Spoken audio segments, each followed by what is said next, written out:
let's hope we can do this with some humor. Okay. You are the writer, so um, I think women can clean diapers because they carry the baby and it's not a big deal. But cleaning someone's head of lice is very particular. So, how did you write that? And is that something that you could do, or do you have to be in love to be able to do that?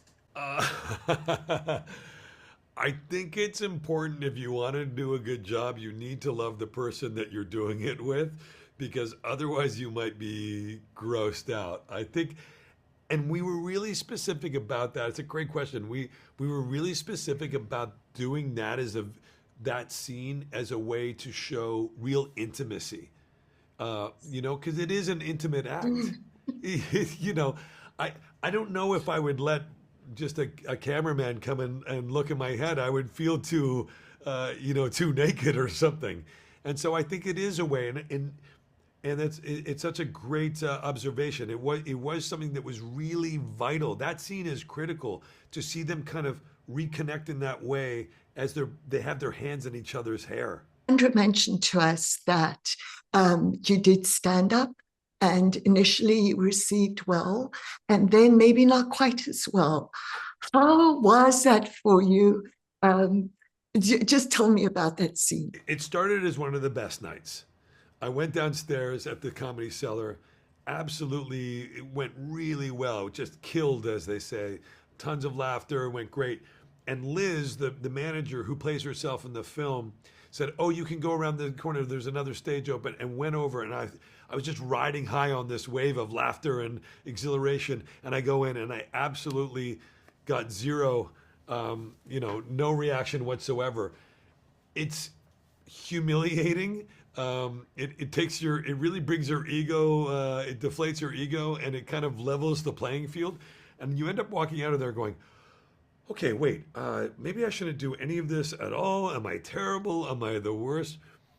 But at the end of the day, it actually is, it kind of steals you. It gives you like a little bit resolve, like, okay, if you can get over that, then you can kind of get over anything.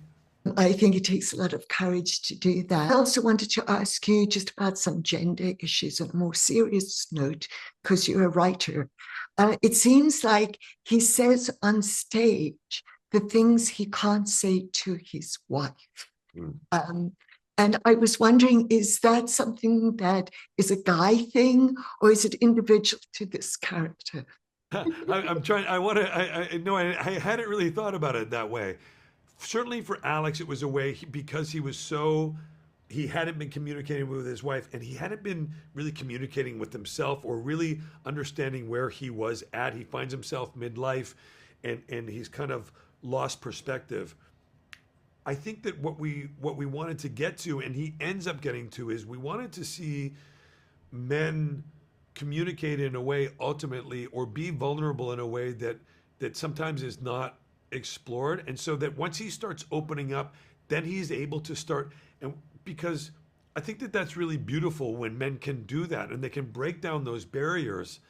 And that is certainly the way now at this age. And I probably didn't do it as much when I was a younger man, and having life experience, and we all go through life and things happen, and now I'm able to be more vulnerable and express myself more. And I think that we wanted the movie to be a little bit of a reflection of that for sure.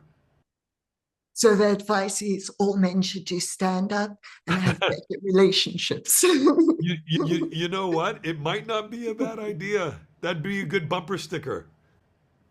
Thank you so much. Thank you.